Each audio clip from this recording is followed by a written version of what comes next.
Bom dia, pessoal. Sejam todos bem-vindos. Eu sou o Daniel, eu sou desenvolvedor na Traders Club. Estou aqui hoje com o Dorli. Se apresenta um pouco, Dorli.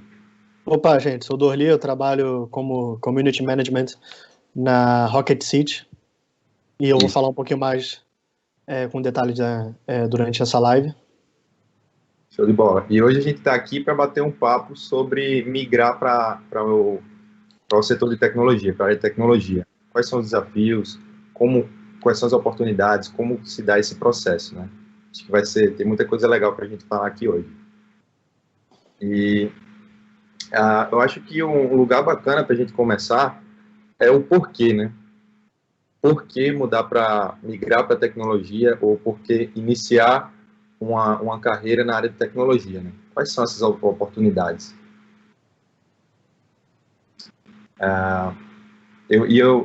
Esses dias eu estava pensando aqui o que é que eu poderia trazer para vocês e eu vi um tweet muito interessante que mexeu muito comigo, que eu vou traduzir aqui e que ele diz mais ou menos assim: a sua empresa talvez não esteja no business de software, mas eventualmente alguma empresa de software vai entrar no seu business. Então, assim, nenhum setor hoje em dia ele está imune ao avanço da tecnologia. Quantos exemplos a gente viu aí, sei lá, nos últimos 10, 15 anos, de setores que foram tomados por empresas disruptivas, né? Sei lá, por exemplo, o Uber, que revolucionou aí os transportes, ou sem ter nenhum automóvel. O Airbnb, que revolucionou aí o setor de hospedagem, de aluguel de imóveis. O iFood revolucionou não apenas o setor de entrega de comida, mas o setor de restaurantes como um todo, né? Então, nenhum setor hoje em dia está imune a esse avanço da tecnologia, e a tendência é que cada vez a tecnologia seja incorporada mais e mais dentro de todos os setores, né?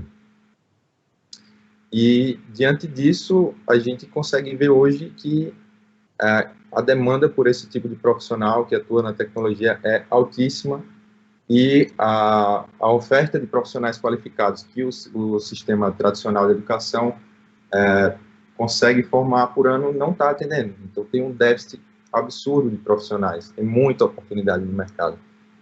O que você acha, Dani? O que é interessante pensar em relação ao déficit é o quanto isso traz de oportunidade para pessoas que ou estão começando a buscar uma carreira ou estão em momento de transição, não estão satisfeitas com a carreira que estão seguindo e estão buscando uma transição para algo mais alinhado com as oportunidades do século XXI. Porque quando a gente fala de tecnologia, a gente fala não só do futuro, né? Falar que a tecnologia é o futuro já não é mais verdade. A tecnologia é o presente. A tecnologia ela permeia o nosso dia a dia. Quantos de nós aqui não temos um aparelho celular? São pouquíssimos de nós aqui no nosso convívio que não temos aparelhos de telefone. Então, pessoas que trabalham para criar aplicativos para se usar nesses aparelhos. E quando a gente para pensar que cada vez mais a tecnologia permeia a nossa vida, mais oportunidades de trabalho aparecem, né? E somado a isso, não são oportunidades locais, elas são oportunidades globais. Quando você para pensar no que significa a tecnologia no Brasil ela é igual à tecnologia nos Estados Unidos, ela é igual à tecnologia na Finlândia, que é igual à tecnologia na China, que é igual à tecnologia em qualquer outro país que você pensar do mundo moderno hoje. A matemática ela o 0 é 0 e o 1 é 1, né, em qualquer lugar do mundo. E a base fundamental da tecnologia é a matemática, logo, se você aprender esse conhecimento aqui no Brasil, você perfeitamente pode trabalhar em qualquer lugar no mundo, obviamente aprendendo uma nova língua, aprendendo essa outra cultura, mas até o emprego você consegue acessar. É diferente, por exemplo, de um advogado que tem que se adaptar a certas legislações, a médicos que você tem conselhos de medicina que são diferentes em cada país, então determinam quem pode ou não pode trabalhar. Num país, na tecnologia, você tem um acesso muito mais democrático em relação ao seu conhecimento, o que torna um setor muito, muito interessante de se buscar, trabalhar, e também é um setor que está em plena expansão, né? A gente fala que que é uma expansão totalmente exponencial, ela está crescendo numa velocidade absurda, porque o produto digital que você cria, né, seja um produto ou um serviço digital, por usar tecnologia, ele é muito escalável, né?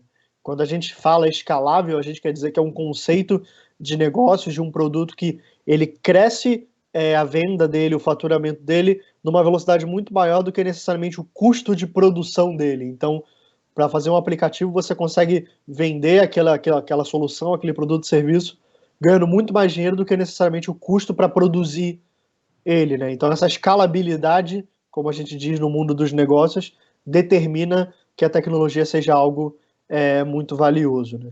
E quando a gente para pensar, pode Você falar. pensa em empreendedorismo, se você alia o empreendedorismo, a tecnologia, então você consegue impactar muito mais pessoas, né, através de um produto digital.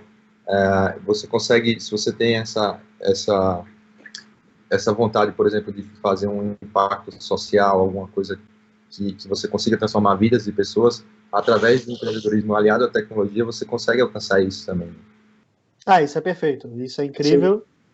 E especialmente falando no que está acontecendo no mundo hoje, né? Então, a gente está vivendo um processo de pandemia, uma loucura, a gente não sabe como vai ser o dia de amanhã, sai vacina, não sai vacina. O que a gente sabe é que o que aconteceu no mundo hoje mudou a lógica de vários mercados, né? E muitos dos mercados que tiveram grandes problemas por conta do coronavírus são mercados que não tinham a tecnologia como o seu grande motor. Se você parar para pensar, os mercados que não tiveram tanto impacto foram os mercados de tecnologia, né? Nunca se usou tanto delivery como tem se usado hoje. Exatamente, nunca se buscou tanta educação como tem se buscado hoje, né? Educação online, educação de forma remota. Então, diversos mercados cresceram muito por conta do coronavírus, porque a demanda social mudou, né? A lógica da sociedade mudou. Então, a tecnologia ela é responsável por garantir que a gente não entrasse num hipercolapso como a gente poderia ter entrado se fosse uma outra época. Eu acho que essa crise que a gente viu do coronavírus, ela terminou por antecipar uma mudança digital que já iria ocorrer de qualquer forma em muitas empresas. Então, algumas empresas que estavam empurrando com a barriga alguns setores, para ser mais específico, que estavam adiando um pouco essa mudança para o digital, eles terminaram que, por obrigação, tiveram que se adaptar ali. A gente viu algumas empresas de varejo que tiveram que migrar para o e-commerce e procurar outras formas de vender, enfim. E tudo isso vai acarretar em mais demanda por profissionais de tecnologia e mais oportunidades para quem está nessa área. Eu acabei de lembrar de um ponto aqui importante.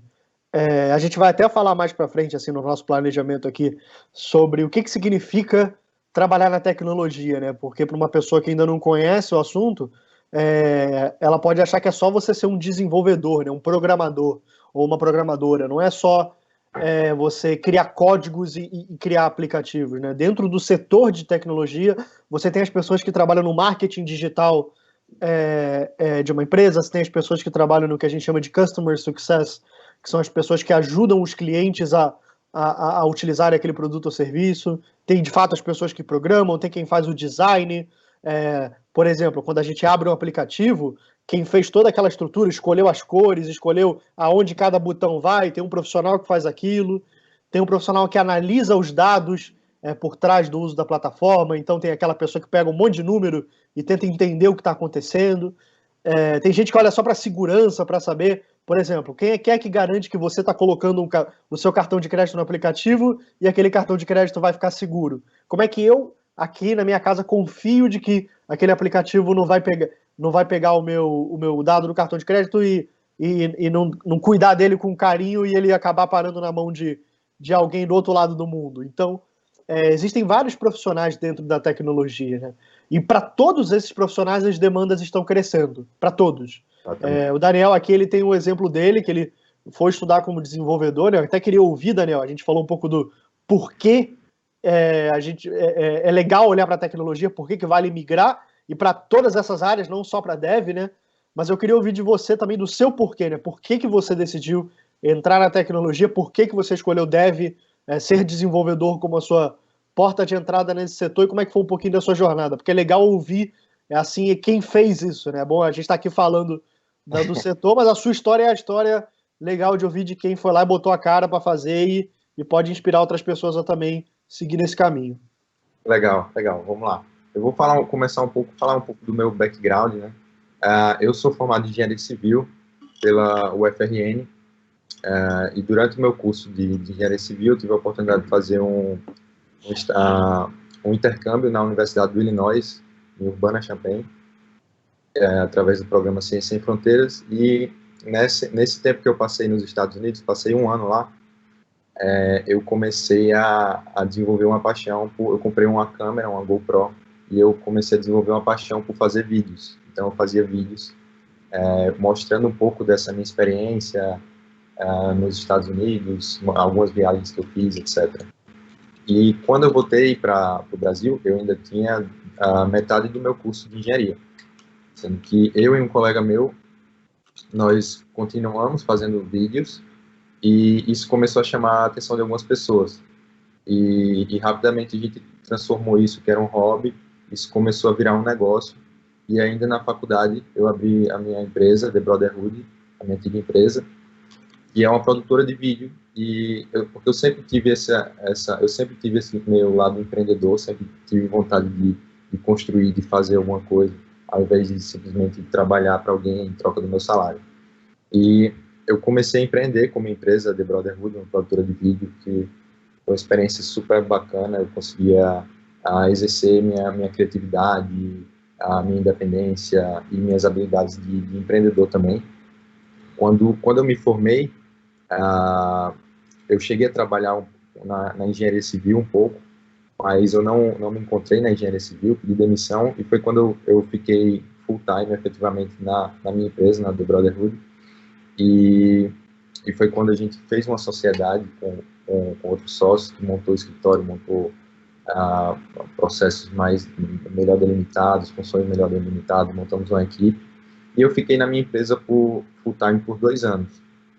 Mas chegou um momento que eu sentia que eu queria empreender, e eu estava buscando aquilo que a gente falou, da escalabilidade. Eu sentia que eu conseguiria alcançar mais pessoas e fazer uma diferença maior empreendendo com tecnologia. Então, eu já tinha visto alguma coisa de programação na faculdade, no curso de engenharia civil. Eu já tinha feito também, por conta própria, alguns cursos, que a gente vai até falar depois quais são as modalidades de cursos existentes para quem quer aprender a programar, por exemplo. Já tinha feito alguns cursos de programação por conta própria, mas conversando com um amigo meu que mora em São Paulo, que conheci nos Estados Unidos, o Matheus, que trabalha na Revelo, que é uma startup bem bacana, que atua nessa área justamente de contratação de profissionais. Ela faz o link de empresas, de startups ou grandes empresas com profissionais da área de tecnologia. Ele me falou dos bootcamps, que é uma modalidade de curso que a gente vai entrar também, e eu decidi que a minha porta de entrada ideal para a tecnologia, eu fiquei em dúvida, até vou falar um pouco das minhas dúvidas também, tive dúvida entre um caminho de educação tradicional, fazer um curso de faculdade de ciência da computação, algo do tipo, ou procurar um outro caminho, e eu cheguei à conclusão que, para mim, o caminho que fazia mais sentido era fazer um bootcamp de programação. Então, pesquisei, eu cheguei na Ironhack, que foi até onde eu conheci o Doli. A Ironhack é uma escola espanhola, é um bootcamp de tecnologia que tem 3 cursos disponíveis, um de analista de dados, um de desenvolvedor web e um de profissional de UI UX. E a gente vai falar um pouco também dessas carreiras, mas eu escolhi o de desenvolvedor web porque era o curso que me daria habilidades para eu tirar um projeto do papel. Eu queria exercitar também esse meu lado empreendedor. Então, foi uma experiência incrível, onde eu vou até falar um pouco sobre isso, eu consegui, ao longo do curso, era como se eu estivesse desenvolvendo um superpoder. Hoje eu consigo criar um produto digital botar ele para fora, ver a reação das pessoas, ver como é que elas interagem com ele, iterar em cima disso e melhorar o produto. Que para mim foi uma sensação incrível assim, que eu senti fazendo o curso.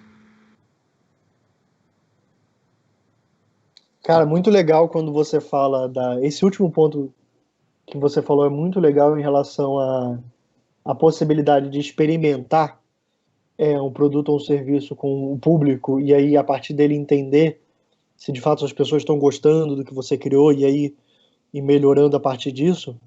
Isso é uma coisa essencial no mundo do empreendedorismo hoje em dia, né? A gente está aqui no evento falando para pessoas que provavelmente querem empreender ou se não querem montar a sua própria empresa, querem trabalhar em empresas inovadoras. E mesmo que você trabalhe com tecnologia, você precisa entender de negócios, né? Estudar sobre como negócios funcionam, sobre como vendas funcionam, porque no final das contas não adianta você entender tanto de tecnologia que você criou um produto lindo e perfeito e ninguém usa, e ninguém compra, isso não faz sentido nenhum. Então essa lógica de você falar, vou lá, vou experimentar, vou fazer, é uma mentalidade. Todo mundo que quer entrar nesse setor tem que ter essa mentalidade.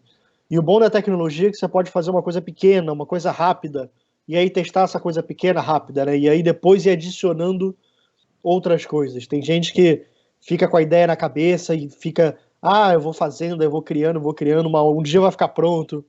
Tem Nunca que vai esperar ficar. a minha ideia ficar melhor. E não vai sair do papel. Enquanto não sair do papel, você não vai saber. Isso não existe, né? E foi muito legal que aí, falando até um pouco de quando eu conheci o Daniel,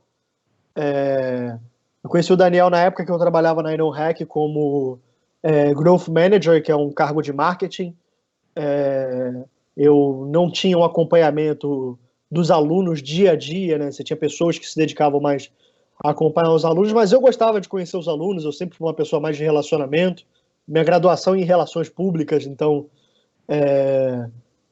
já também falando um pouquinho de mim, né? Minha graduação em relações públicas, e apesar de eu ter feito mecatrônica no ensino médio, né? Eu tenho um curso técnico, eu não segui nessa carreira, mas eu sempre trabalhei com marketing em startups, eu sempre trabalhei com tecnologia, né, com desenvolvimento de produtos digitais, então dessa forma eu sempre estive próximo da tecnologia, e esse ano fazem 11 anos que eu estou nesse setor, e o que era legal ali dos alunos que estudavam no InnoHack? Eram pessoas que escolheram aquele curso por ele ser bastante intensivo, né?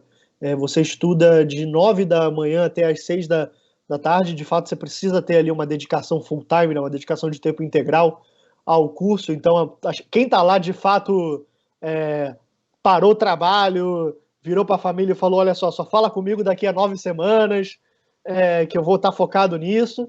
É bem por aí. E é muito intensivo. O Daniel pode falar com mais detalhes, mas eu que acompanhei os alunos, eu vi que é muito intensivo.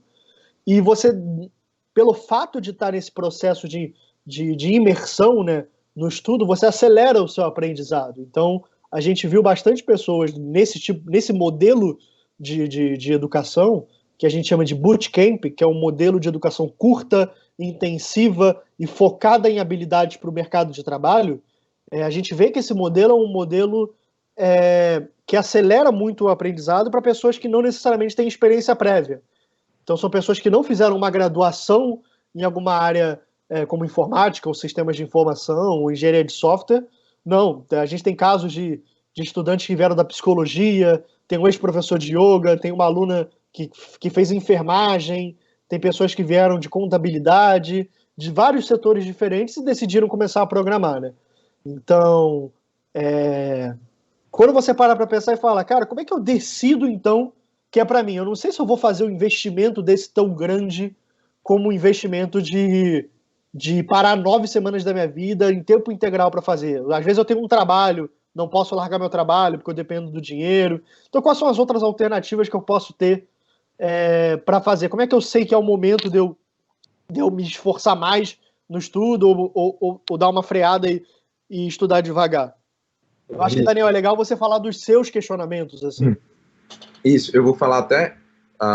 Eu falei um pouco do processo, mas só para passar uma perspectiva temporal, assim. Boa. Eu cheguei a essa decisão de que eu iria migrar efetivamente, depois de muito deliberar, em novembro do ano passado. Então, eu decidi que eu ia fazer o curso em fevereiro. Então, eu me mudei para São Paulo em fevereiro, fiz o curso de 9 semanas, como o Doli falou, e após o curso, eu terminei o curso em maio, e em junho eu já estava empregado, onde eu estou hoje, na Traders Club, já atuando como desenvolvedor, numa startup que atua no mercado financeiro, super dinâmica, que está crescendo bastante, e já fui até promovido agora recentemente. Então, assim, existe muita oportunidade para você migrar e às vezes ocorre até mais rápido do que você imagina. Então, não precisa ser um processo longo, que você tem que fazer uma nova graduação ou abrir mão de anos da sua vida para fazer essa transição. E vou falar um pouco dos questionamentos, né, que eu acho que, principalmente para quem está migrando de carreira, são muitos questionamentos que aparecem, né. Para mim, no meu caso, eu elenquei aqui, o primeiro questionamento que eu fiz é, tipo, será que isso é para mim? Tipo, o que é que eu quero para mim? Eu estava com a minha empresa, estava feliz com a minha empresa, mas eu pensava, putz, será que tecnologia é para mim? Será que empreender é para mim? E eu diria que tecnologia é para todo mundo, porque como o Doni falou, tecnologia não é apenas aquele profissional técnico que vai estar desenvolvendo ou mexendo com dados, etc. Eu acho que dentro da tecnologia tem carreiras que conseguem que conseguem atrair qualquer tipo de pessoa que tenha da área de humanas, da área tecnológica ou até da área de, sei lá, todas as áreas. Porque até aquilo que eu falei, né? Não é porque uma indústria não está dentro da indústria de software que uma indústria de software não vai entrar nessa indústria. Então, todo tipo de conhecimento que você já tem, todo tipo de experiência de vida que você já teve, algum curso que você já fez anteriormente, tudo isso vai agregar para você no momento que você migrar para a tecnologia. Eu, por exemplo, eu consegui trazer muito do que eu aprendi na engenharia civil, essa mentalidade mais crítica, mais analítica que eu desenvolvi na engenharia, eu consegui trazer muito da minha criatividade que eu desenvolvi na minha experiência com o empreendedorismo, com a minha empresa, a forma de comunicação,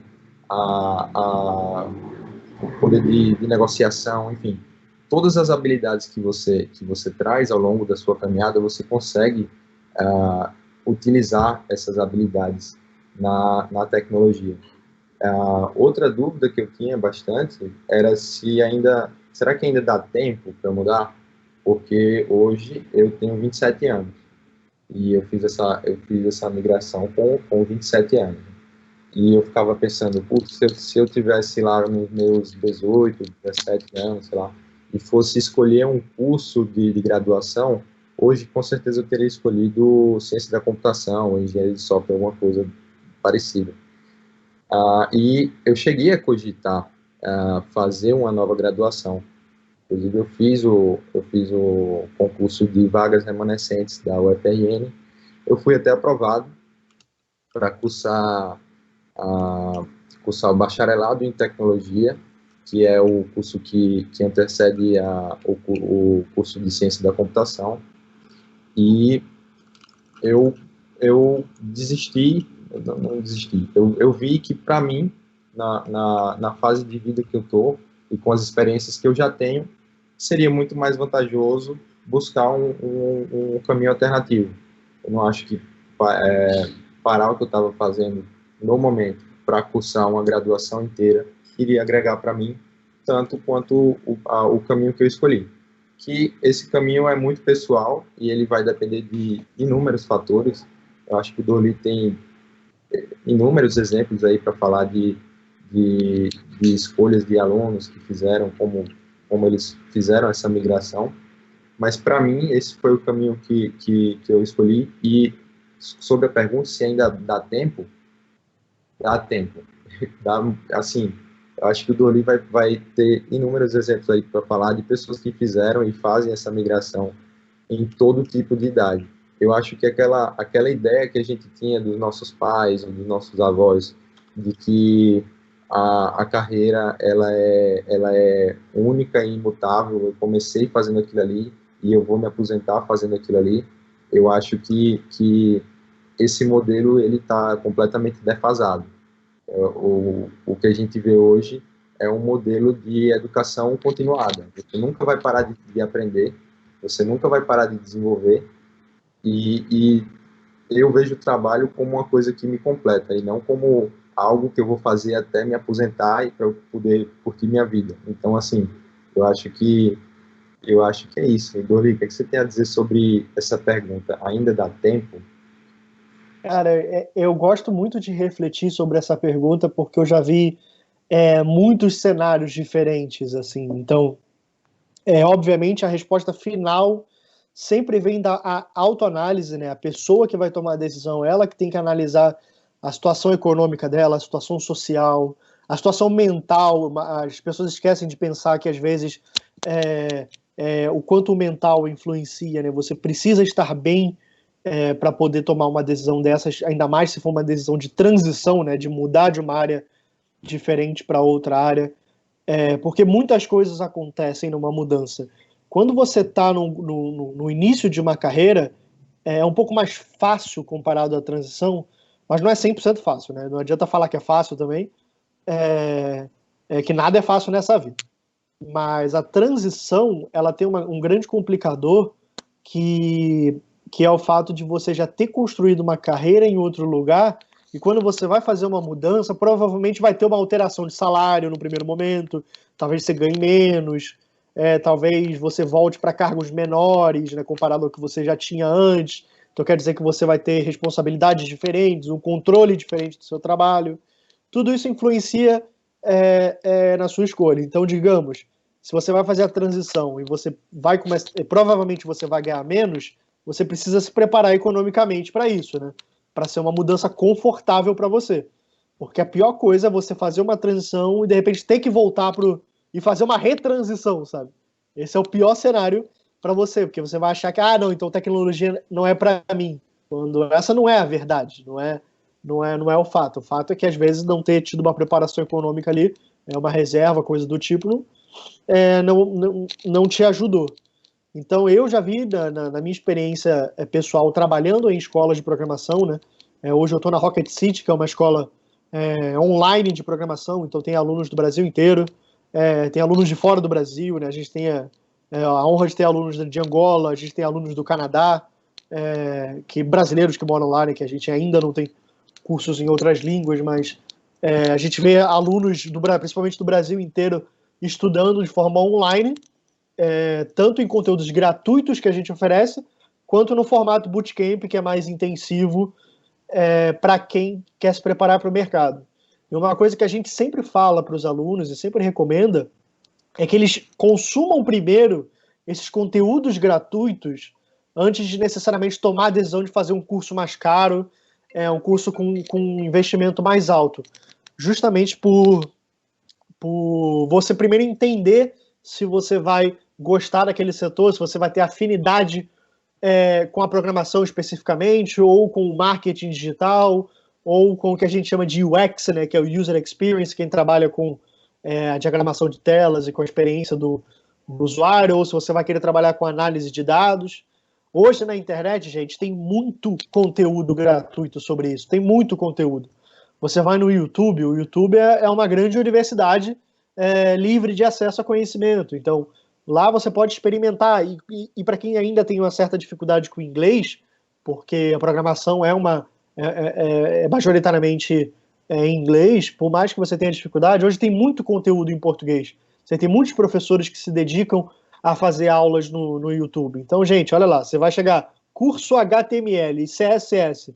São duas coisas muito básicas que todo mundo tem que saber para trabalhar na comunicação. Se você jogar no YouTube agora não, porque você está vendo a live, mas se você jogar, acabou a live, a primeira coisa que você vai fazer é jogar no YouTube curso HTML e CSS grátis ou gratuito, vai chover um monte de opção. você já pode começar agora. Acabou a live, você já pode experimentar, se você não tem nenhum conhecimento. Se você já tem um conhecimento em inglês, eu sempre recomendo um site chamado freecodecamp.org. É um site maravilhoso, conteúdo gratuito, do básico para você aprender a programar. E qualquer outro conhecimento que envolve tecnologia, você consegue acessar gratuitamente. E logo depois disso, vale a pena você falar, beleza, gostei disso aqui, é para mim, quero me aprofundar mais. Aí talvez valha você pagar um curso rápido, um curso, por exemplo, na Udemy, que a Udemy ela oferece cursos de 20 a 40 reais, que são um pouquinho mais aprofundados que os cursos do YouTube, um pouquinho mais completos e não são tão caros, já dá para você experimentar. Se você ficou um tempo fazendo isso, falou, cara, tô gostando, tô criando algumas coisas, tô aqui todo dia fazendo um pouquinho e realmente tô vendo que é algo que eu quero investir, aí talvez valha você analisar a sua situação econômica, sua situação social e ver se você consegue investir num curso um pouco mais caro e um curso mais focado numa profissionalização, né? Isso me leva a refletir aqui sobre a grande diferença entre o que a gente chama de educação tradicional da educação que pode ser chamada de ou educação livre ou educação profissionalizante, mas a educação que não faz parte do modelo tradicional, né? O que a gente entende por educação tradicional? A educação tradicional ela é a educação acadêmica, a educação da sua graduação ou da sua pós-graduação. São o que a gente já conhece como a faculdade, né? E muitas das pessoas que querem entrar na tecnologia, elas se perguntam, a gente precisa passar por uma faculdade para trabalhar numa empresa de tecnologia? E a resposta mais sincera é não, você não precisa passar pela faculdade, alguma faculdade de tecnologia para trabalhar numa empresa de tecnologia, você não precisa.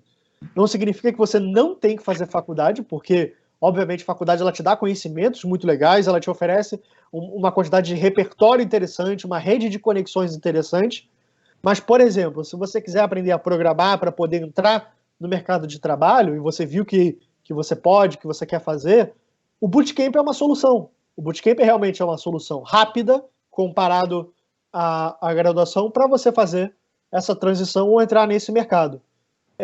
Vou dar um exemplo de uma estudante que estuda com a gente na Rocket City. Ela tem 20 anos de trabalho em contabilidade, ela trabalha hoje ainda no setor, e agora em abril ou começo de maio ela começou o bootcamp com a gente. E dentro desse processo de fazer o bootcamp, por que ela escolheu o modelo que a gente oferece? Porque ela podia fazer só à noite. Como as aulas são gravadas e ela pode estudar à noite, ela estuda à noite. É um estudo um pouco mais longo do que o bootcamp que o Daniel fez, né? O que o Daniel fez ele é bem intensivo, ele é para pessoas que realmente podem parar de 9 às 6 para fazer. Então, se você pode parar de 9 às 6, é um modelo interessante de se buscar, mas para quem não pode, não significa que não existe outro modelo, né? Ela buscou esse outro modelo, e ela vem estudando à noite. De dia ela tem o trabalho dela, ela não precisou largar o trabalho, e de noite ela vem estudando, o que é cansativo, mas é o esforço que ela está fazendo. Em menos de 3 meses, agora, no último mês, ela já recebeu a proposta de fazer o primeiro trabalho dela, um trabalho freelancer, né? Ela recebeu um contrato para fazer um trabalho usando programação, isso em 3 meses de dedicação. Por quê? Porque ela conseguiu isso tão rápido? Porque ela foi estudando, o que ela criava, ela publicava na internet, e uma das pessoas que viu que ela publicava achou muito interessante e decidiu falar, olha, legal isso aí que você fez, teria como você fazer um joguinho desse que você fez parecido, só que para minha empresa? Olha que legal, ela não esperava que isso fosse acontecer, né? E indo nessa linha, eu até queria perguntar para você, Daniel, o que você acha que é importante desse tipo de mentalidade que vai além da mentalidade técnica, né? Porque você foi lá no Aerohack e você estudou tecnologia, mas o que você aprendeu mais, não só no curso do Bootcamp, mas na sua vida que você aprendeu de habilidades que você precisou desenvolver para além da tecnologia? Nossa, perfeito. Inclusive, isso conecta com dos questionamentos que eu tive e que eu acho que é normal, e com certeza essa aluna que você citou também deve ter tido, e pelo que eu pesquisei na internet, é um questionamento muito recorrente, que é tipo, tá, eu vou migrar de carreira, vou para tecnologia. Isso significa que eu estou deixando tudo que eu construí para trás? Por exemplo, eu tinha minha empresa, ela tinha o trabalho dela, tem ainda o trabalho dela com 20 anos trabalhando com contabilidade, etc. Será que quando a gente faz essa migração, a gente está realmente abrindo mão de tudo que a gente fez para começar do zero? E eu não acho, cara. Eu não acho de forma alguma. Eu acho que as habilidades que eu desenvolvi através da minha empresa, com o empreendedorismo, o que eu desenvolvi de habilidade interpessoal, de comunicação, de gestão, etc., isso eu acho que me deu uma vantagem muito interessante no momento de procurar emprego, de procurar vagas, tanto que eu consegui, das entrevistas que eu fiz, eu consegui avançar em muitas delas, pela análise do currículo, mas também pela forma como eu me comportei nas entrevistas, e falei das experiências que eu já tive, que são fora da programação, né? E eu consegui avançar em muitas dessas entrevistas e consegui um emprego num tempo muito rápido, né? Acho que o processo todo, desde que eu comecei a estudar, levou menos de 6 meses. Então, eu acho que aquilo que você faz, que você desenvolve, que você aprende nas suas experiências fora da tecnologia, isso tudo vai se somar às habilidades técnicas que você vai aprender. Imagina se você vai contratar um desenvolvedor e você tem um candidato que tem 20 anos de experiência em contabilidade e outro que não tem essa experiência. Será que aquela pessoa não vai conseguir te agregar nada de toda essa bagagem que ela tem, de toda essa experiência que ela tem, até da postura profissional, a forma de se comunicar, enfim. São muitas experiências que a gente traz na nossa caminhada que muitas vezes a gente desmerece um pouco, a gente não valoriza tanto quanto deveria. Exatamente. E não, é legal te ouvir falar sobre isso, porque na minha experiência, em contato com alunos e contato com pessoas profissionais da tecnologia, no meu ambiente profissional, eu vejo que existe um perfil de pessoas que é um perfil um pouco mais introvertido, né? Pessoas mais tímidas, que têm muita dificuldade quando você começa a falar do que a gente chama de soft skills, né? Que são habilidades que são diferentes das habilidades técnicas, das habilidades de programação ou de design, etc., mas que são essenciais para a realização do seu trabalho, né? Que são habilidades como comunicação, empatia, resiliência, determinação, perseverança, ética. As pessoas não entendem que ética é uma habilidade, né? Então, que precisa ser exercida e treinada. Nesse caso, quando a gente para falar desses conjuntos de habilidades não técnicas, não existe necessariamente um curso que você estuda e fala, beleza, analisei aquilo ali e agora eu sei, sabe? É diferente de aprender uma coisa técnica. Essas habilidades você vivencia, você experimenta, você treina na prática. E para algumas pessoas, certas habilidades como a comunicação, ela precisa ser treinada com limites, né? Porque eu, por exemplo, eu sou uma pessoa muito tímida. Só que eu tô com 29 anos hoje, e se vocês tivessem me convidado para fazer essa live há 10 anos ou 11 anos atrás, eu provavelmente não faria, ou iria relutar, eu ia pedir para alguém fazer, porque eu tinha muita vergonha, de fato. A minha habilidade, o meu XP de comunicação era baixo, assim, eu não tinha adquirido tanto XP, né? Não tinha tanta habilidade. XP falando aqui a linguagem dos programadores. Eu não tinha tanta experiência com isso, eu não falava em público, eu não tinha muita prática. Só que eu fui tendo prática, fui me desenvolvendo, e foi uma prática muito, muito deliberada, gente. Foi assim aos poucos, né? Era uma prática, sei lá, eu já falei para públicos de mais de 1.000 pessoas. Mas só que não foi de um dia para o outro. Um dia, oi, Dorli, vamos lá falar para 1.000 pessoas. Não foi isso. Primeiro eu falei para 10, depois eu falei para 15, depois eu falei para 30, para 50, foi crescendo. E aí eu fui me acostumando com o palco, eu fui me acostumando com o microfone, eu fui me acostumando com a luz que bate na sua cara, eu fui me acostumando a tentar fazer uma piada e a piada dar certo, ou ao contrário, fazer uma piada e for terrível, ninguém riu da minha piada, mas eu não posso desconcertar, eu tenho que continuar falando. Então toda essa prática, obviamente, você fazer certos cursos te ajudam. Por exemplo, eu fiz teatro durante um certo tempo, porque eu sabia que as técnicas do teatro me ajudariam a falar. Foi uma coisa interessante. Então, você pode buscar ali certas formas de desenvolver essas habilidades.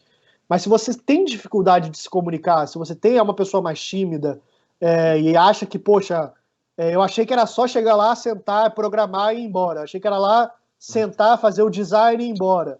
Pô, não é assim, então não é para mim, vou fazer outra coisa. Na verdade, não é isso que a gente pede quando a gente fala de soft skills. O que a gente está pedindo é que você consiga treinar a sua comunicação para ser uma pessoa clara, uma pessoa assertiva, uma pessoa que consegue passar a sua ideia de uma forma que todo mundo entenda. E melhor, uma pessoa que consegue ouvir as outras pessoas. Tem gente que não tem dificuldade de ouvir. Precisa treinar a escuta ativa, né? Ouvir, você está numa reunião com 4, 5 pessoas, ouvir um ponto de um ponto de outra pessoa, não atropelar a voz de uma outra pessoa. Tem certas questões de comunicação que são essenciais para você conseguir realizar um bom trabalho no mundo da tecnologia. E essas habilidades você não faz um cursinho online, uma provinha e você aprende. Você precisa entender como essas coisas funcionam e praticar. E fazer disso o seu dia a dia. Acho que, Daniel, você que foi empreendedor, né? Você que precisou botar uma empresa de pé e conseguiu botar uma empresa de pé, você aprendeu essas soft skills ali na prática, né? Negociando com o fornecedor, conversando com o potencial cliente, conversando com seus sócios. Todo esse trabalho é um trabalho que você treinou, assim, né? Não é uma coisa que ninguém nasce sabendo esse tipo de coisa, né? Então isso que é importante citar. Eu acho, inclusive, que essa experiência que eu tive com o empreendedorismo, eu acho que eu consegui colocar ela em prática dentro do curso, dentro do bootcamp, com o projeto que eu desenvolvi, que é o Sacada do Prédio. Vou até falar um pouco dele. Que é até o que eu falei no início aqui do painel, que eu falei que foi o momento que eu senti que eu tinha adquirido um superpoder. Assim. Foi um momento incrível. Que durante no segundo módulo lá na metade do curso, tem uma atividade que eles propõem, que é você desenvolver uma aplicação web completa, que você vai desenvolver o front-end, que é aquilo que o usuário interage, que é o site, enfim. E você vai desenvolver também o back-end, que é o código que roda lá no servidor, que vai lidar com o banco de dados, vai executar toda a lógica daquela aplicação. Né? E muitas vezes esse projeto é em dupla ou em trio, lá na Aerohack, e muitas vezes esse projeto é tipo, faz aqui o projetinho para mostrar o que você aprendeu, sei lá. E às vezes é um projeto que é o projetinho do curso, né? Não passa disso. E eu tive a sorte de cair com uma dupla, que era um cara que tem uma mentalidade muito parecida com a minha, que é o Rafael, e a gente decidiu encarar esse projeto como um produto real. A gente tinha 2 semanas para executar esse projeto, e a gente conversou e falou, cara, vamos tentar transformar esse projeto num produto viável. Vamos tentar fazer isso e vamos tentar lançar esse produto. E ele topou, e a gente estava ali, acho que em abril, talvez numa época que a pandemia estava ainda em muita ascensão, e era numa época onde a gente via, principalmente as cenas da Itália e da Espanha, das pessoas reunidas nas sacadas dos prédios, né, em isolamento social, e muitas vezes as pessoas se reuniam nas sacadas dos prédios para tocar piano, ouvir música, ou tomar um vinho, interagir com os vizinhos, diante de toda aquela situação que estava acontecendo. Né? As pessoas se uniam nas sacadas para se sentirem parte da comunidade, se sentirem presentes, ajudarem ali uns aos outros. E a gente pensou, cara, como é que a gente pode fazer algum impacto que ajude as pessoas durante a pandemia e usando esse senso de comunidade. Então a gente criou o Sacada do Prédio, inclusive está no ar, quem quiser acessar aí, sacadadopredio.com, que é uma plataforma que une pessoas que estão passando por dificuldades e pessoas daquela região que estão dispostas a ajudar. Então, por exemplo, um usuário pode se cadastrar e ele coloca lá o que a gente chamava de caso. Um caso pode ser, eu sou um idoso, eu preciso de um remédio tal, eu não tenho quem possa ir buscar para mim, quem possa comprar, ou, sei lá, eu estou precisando de doação de roupa, ou o que quer que seja. E você cadastrava aquilo lá no mapa, e todas as pessoas, os usuários cadastrados daquela região, eles eram notificados que tinha uma pessoa passando por alguma necessidade ali, e as pessoas podiam ajudar umas às outras. Então, a gente criou essa plataforma que possibilitava que a nossa ideia era, tá, da sua sacada, do seu prédio, o que é que você consegue ver ao seu redor? Quais são as dores ali na sua comunidade, quais são as dores das pessoas ao seu redor, que você consegue olhar e você consegue agir em cima disso. Então, a gente criou essa plataforma, a gente divulgou, a gente fez textos para LinkedIn, eu fiz um vídeo, também usei um pouco da habilidade que eu tinha na minha produtora, fiz um vídeo para divulgar isso, Instagram, etc. Nós conseguimos, com essa divulgação, números assim, muito bons, conseguimos inúmeras pessoas que se dispuseram a ajudar. Eu consegui advogado especialista em direito digital, se dispôs a ajudar com questões ligadas à Lei Geral de Proteção de Dados, política de privacidade. A gente recebeu o contato de contador disposto a ajudar, profissional de UX também disposto a ajudar na nossa aplicação.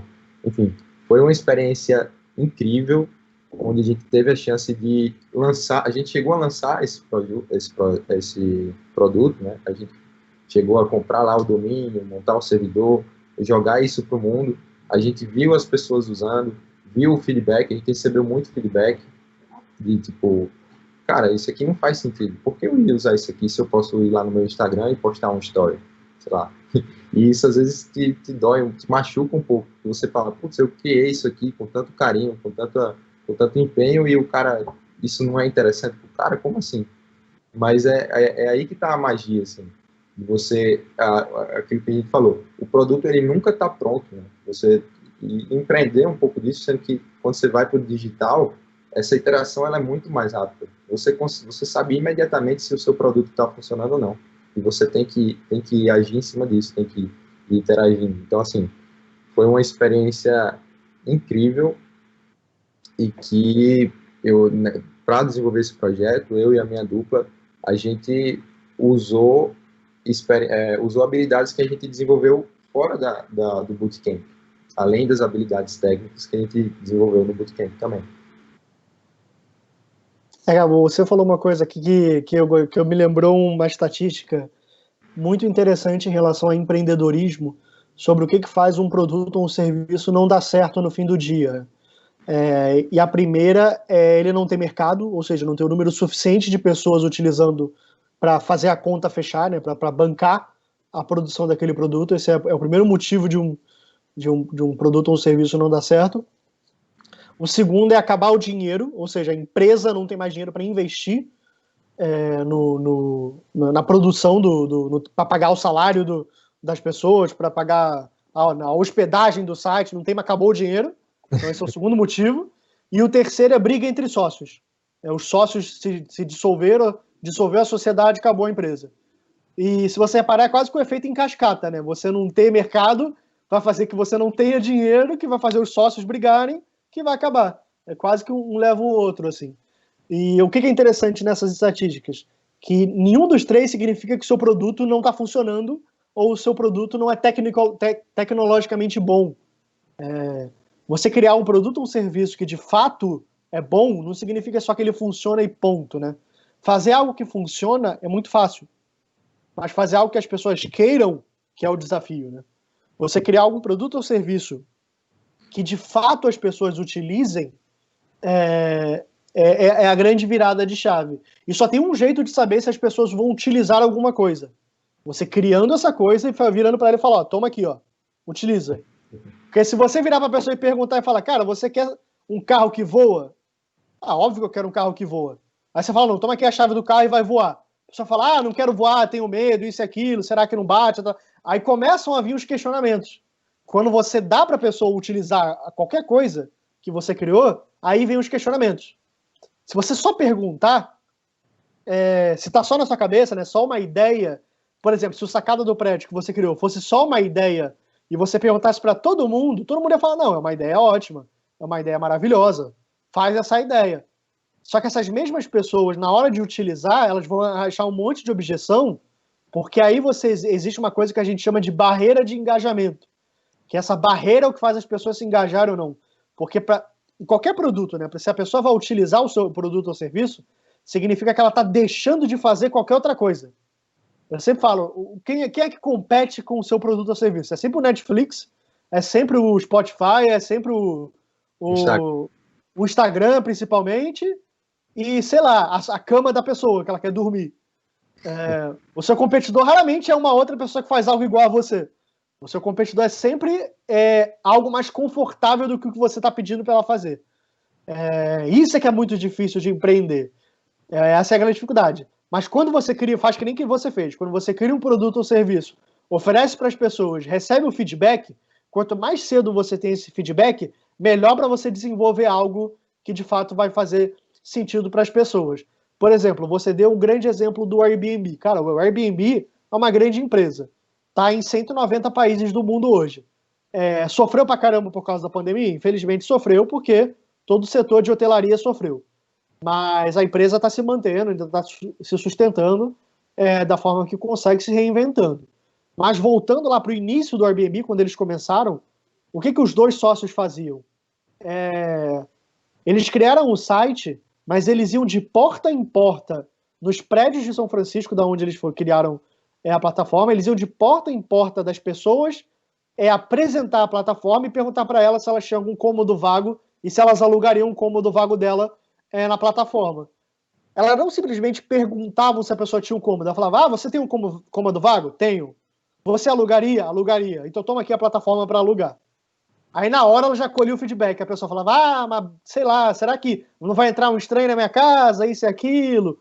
Aí ali eles começaram a entender. Eles perguntavam e já ofereciam alguma coisa para a pessoa. Quando você analisa vários exemplos de empreendedores de tecnologia, eu posso arriscar que 100% fez um processo parecido. Criou algo muito pequeno, experimentou com um grupo pequeno de pessoas, ia recebendo feedback e aí depois ia crescendo e melhorando. Nenhum produto que a gente utiliza hoje nasceu da forma que ele é hoje. O Facebook era totalmente diferente, foi melhorando. Né? O Uber era totalmente diferente, foi melhorando. O iFood era totalmente diferente, foi melhorando. Mas ele teve que começar, né? A empresa mais rica do mundo, a Amazon. A mais rica é a Apple, mas a empresa do homem mais rico do mundo, a Amazon. Pô, a Amazon em 1994 o site era feio, assim, era horrível o site. Mas eles começaram. Então, gente, a grande mensagem comecem, se você quer empreender na área, comece com algo pequeno e coloque na rua essa coisa no que a gente chama de MVP, né? Ou MPV em português, que é o P. Como é que é em português? É o mínimo produto viável. É MPV, né? Mas é o MVP, é o mínimo produto viável, é alguma coisa pequena e que funciona para você colocar na rua, receber o feedback das pessoas e a partir daí saber se você está no caminho certo ou não. Porque se você ficar com a ideia só na cabeça, você nunca vai saber se de fato as pessoas querem utilizar e você vai perder tempo, e tempo é a coisa mais valiosa que a gente tem hoje em dia, né? Exatamente. E, Doli, até falando sobre o tempo, tem um assunto... Tempo? Oi? O nosso tempo... Achei que você ia falar que o nosso tempo está acabando. Eu acho que falta 10 minutos, né? Ainda tem alguns minutos e tem um assunto que eu acho que é muito importante também, que a gente não pode deixar. Por favor.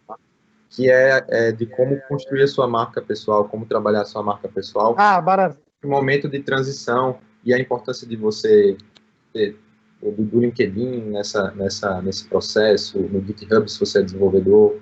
Como é que é isso aí? Muito, muito legal, cara.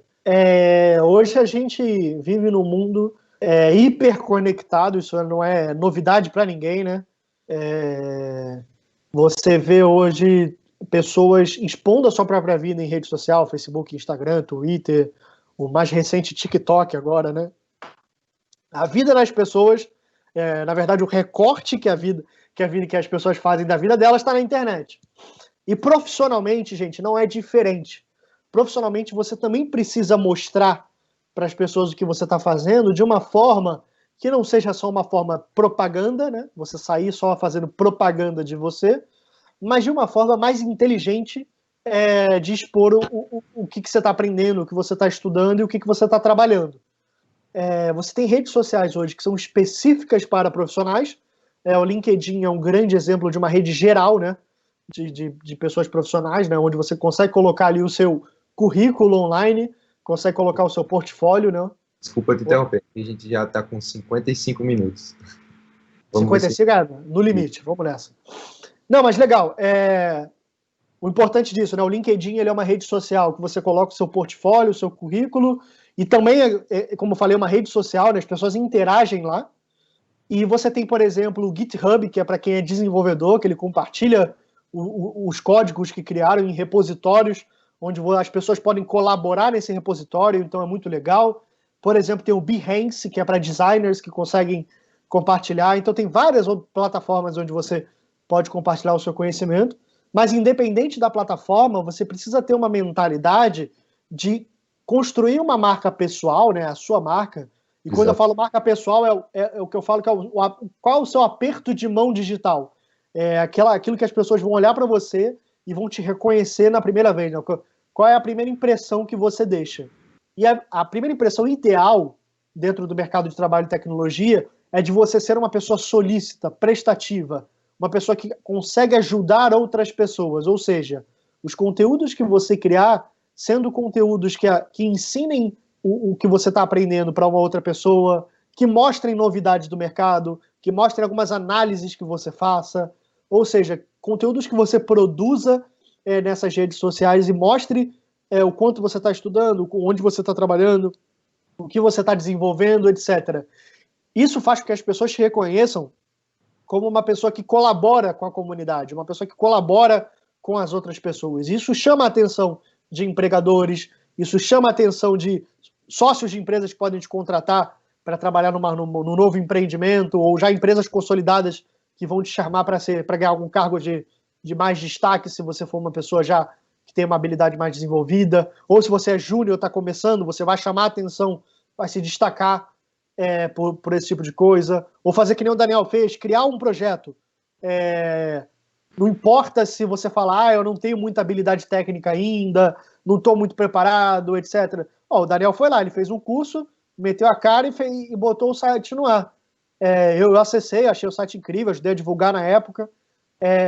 Eu tenho certeza que para ele foi uma ótima experiência técnica e uma experiência empreendedora, então ele desenvolveu a habilidade, desenvolveu o empreendedorismo, então botar projetos na rua é bom para fazer a sua marca pessoal. Vou dar um exemplo bem rápido aqui para a gente finalizar. Eu que estou querendo desenvolver minhas habilidades de programação e no dia 10 de agosto eu decidi fazer um site por dia durante 90 dias. Já tô nessa jornada, estou fazendo, mas desde do dia 10 para cá eu tô fazendo um por dia. Mas, gente, em tão poucos dias, assim, em menos de 30 dias eu já desenvolvi muito minhas habilidades. São sites funcionais, um joguinho aqui, um botão animado ali, é muito legal isso. Então, façam coisas, criem coisas e publiquem nessas redes sociais profissionais, que isso ajuda a construir a marca pessoal de vocês. Exatamente. E eu queria só deixar, assim, para as pessoas que estão migrando, não subestimem o poder de interagir e de publicar e de fazer. Assim, não pensem que o que você está fazendo é muito pouco ou é irrelevante ou nada disso.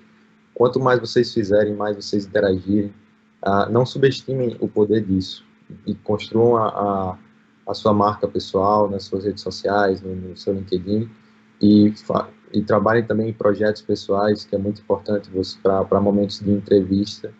E para fechar, assim, eu diria que para respondendo o tema do painel, é muito possível. Se você tem interesse de migrar para a tecnologia, pode ser uma migração mais rápida, como foi o meu caso, pode ser uma mais lenta, dependendo do seu momento de vida, dependendo das suas circunstâncias, mas é sim possível.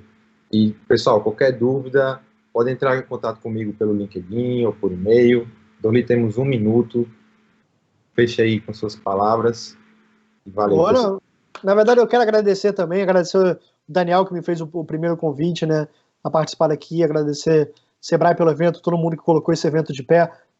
Obrigado pela oportunidade. Vocês podem me achar no LinkedIn também, Dorli Neto. A chance de você achar outra é baixíssima com esse nome. Me manda mensagem, me conta da sua história, que quanto mais histórias eu conheço, mais eu também me engrandeço e ajuda no meu trabalho. Então, se você está em transição de carreira para tecnologia ou quer iniciar esse meio, está com muitas dúvidas, e assistir essa live aqui, pode me entrar em contato comigo lá, que eu estou muito aberto para trocar ideia. Digo mesmo. E muito obrigado, pessoal, vocês que assistiram. Muito obrigado ao Sebrae e todos os parceiros do evento. Valeu, pessoal. Até mais. Valeu, pessoal.